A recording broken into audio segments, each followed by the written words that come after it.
पूरी दुनिया में सबसे बड़ा धन सुख और शांति है और हम लोग भी यही सोचते हैं कि हमारे परिवार में भी सुख और शांति बनी रहे।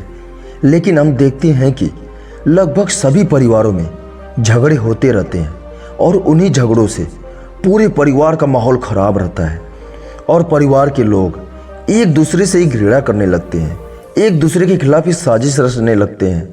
बेटे को पिता से दिक्कत, भाई भाई को देखकर खुश नहीं होता और भाई भाई में लड़ाई होता है। छोटी छोटी बातों को लेकर लोग आपस में लड़ते रहते हैं, जिसके कारण पूरे परिवार में तनाव बना रहता है। आखिरकार परिवार में लड़ाई झगड़े का कारण क्या है और परिवार में लड़ाई झगड़े क्यों होते हैं और लोग एक दूसरे से झगड़ा क्यों करते हैं, तो आप लोगों को मैं एक कहानी के माध्यम से बताऊंगा और हम लोग इसमें यह भी जानेंगे कि कैसे लड़ाई झगड़े को दूर कर सकते हैं और घर में खुशहाली कैसे ला सकते हैं।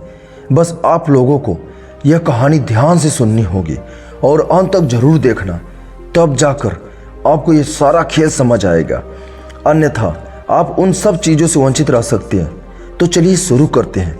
नमस्कार दोस्तों, एक घर में 3 भाई और एक बहन थे। बड़ा और छोटा पढ़ने में बहुत तेज थे। उनके माँ बाप उन चारों से बेहद प्यार करते थे, मगर मझले बेटे से थोड़ा परेशान से थे।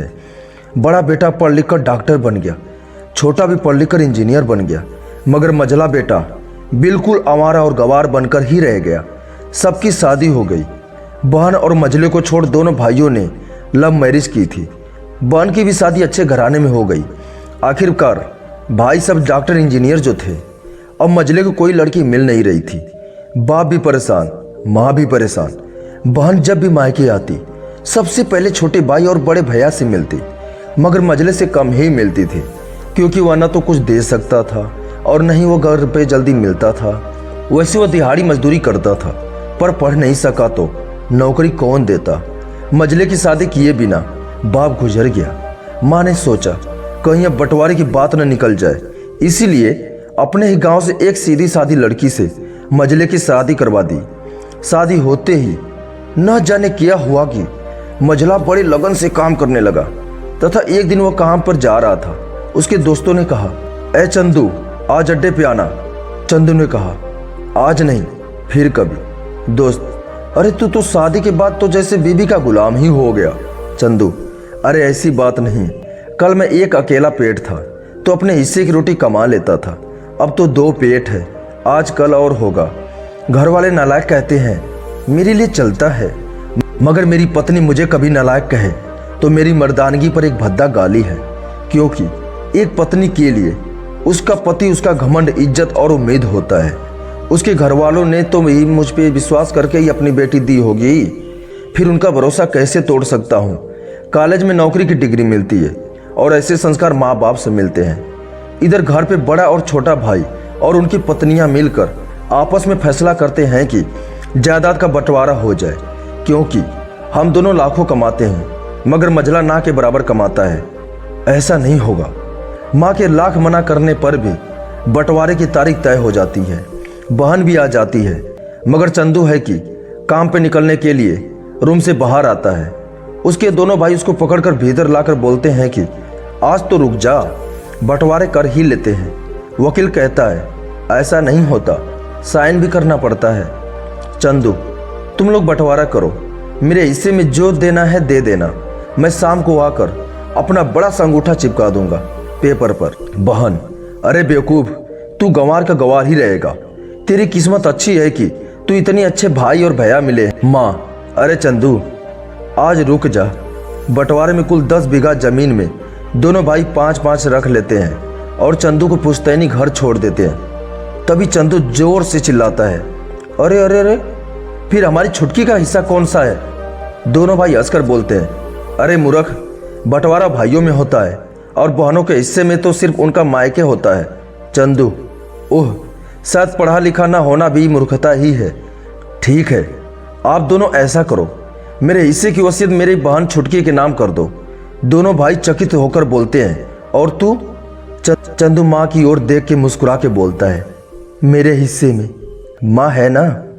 फिर अपनी बीवी की ओर देखकर बोलता है मुस्कुरा के, क्यों चंदुनी जी, क्या मैंने गलत कहा? चंदुनी अपनी सास से लिपट कर कहती है, इससे बड़ी वसीयत क्या होगी मेरे लिए कि मुझे माँ जैसी सासू मिली और बाप जैसा ख्याल रखने वाला पति। बस यही शब्द थे जो पटवारे को सन्नाटा में बदल दिया। बहन दौड़कर अपने गंवार भैया से गले लगकर रोते हुए कहती है कि मुझे माफ कर दो भैया, क्योंकि मैं तुझे समझ न सकी। चंदू, इस घर में तेरा भी उतना ही अधिकार है जितना हम सभी का।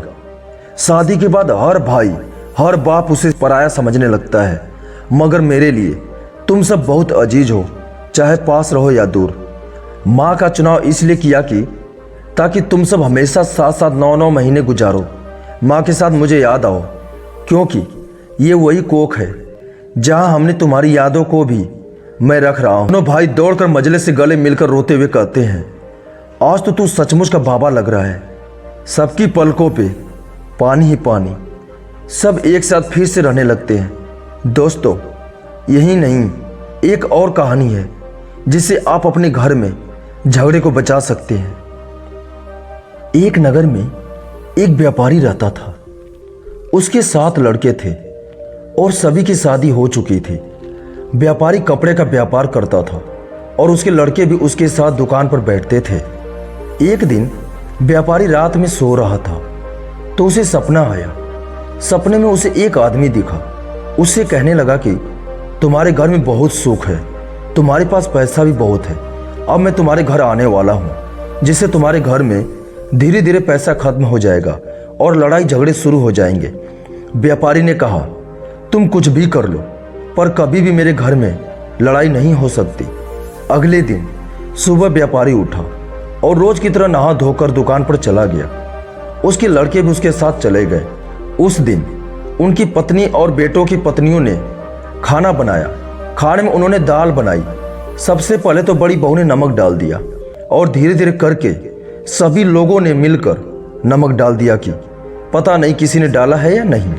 इस तरह दाल में कम से कम आधे से ज़्यादा नमक हो गया।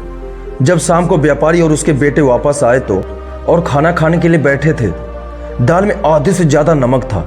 पर सबसे पहले व्यापारी खाना खाकर उठ गया था और उसके बेटों ने पूछा कि पिताजी ने खाना खा लिया? सब लोगों ने कहा, हाँ तो कब के खा लिए। बेटों ने सोचा, जब पिताजी कुछ नहीं कहा और आधा नमक खा लिया तो हम क्यों कहें। धीरे धीरे सभी आधी नमक वाली दाल खाकर उठ गए। जब घर की औरतें बैठी और खाना खाने लगी तो उन्हें नमक बहुत ज़्यादा लगा और खाया नहीं जा रहा था। तो वो सब लोग सोची कि जब वो लोग बिना कुछ कहे ही खाना खा लिए तो हम क्यों नहीं खा सकते। इस तरह व्यापारी और उसके परिवार में बिना लड़ाई झगड़े के आधा नमक खा लिया गया और किसी ने कुछ नहीं कहा।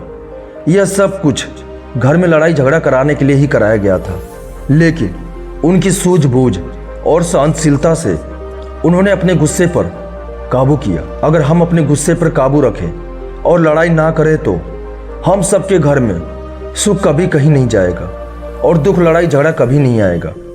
व्यापारी और उसका परिवार सहनशीलता और आपस में मिलजुल कर रहते थे, इसीलिए उनमें से किसी ने लड़ाई नहीं की। उसी रात फिर व्यापारी को सपना आया और सपने में वही आदमी दिखाई दिया। उसने कहा, मैं तो थक गया, मैं तुम्हारे घर में लड़ाई करवाने के लिए सब कुछ किया, पर तुम्हारे घर के लोग किसी से लड़ते ही नहीं, इसीलिए तुम्हारे घर में सुख शांति हमेशा बनी रहेगी। दोस्तों, काफ़ी हद तक आप लोगों को इस कहानी से बहुत कुछ सीखने को मिला होगा। तो आशा करता हूँ आप लोग भी अपने परिवार में झगड़े को बचाने की पूरी कोशिश करेंगे। धन्यवाद। नमो बुद्धाय।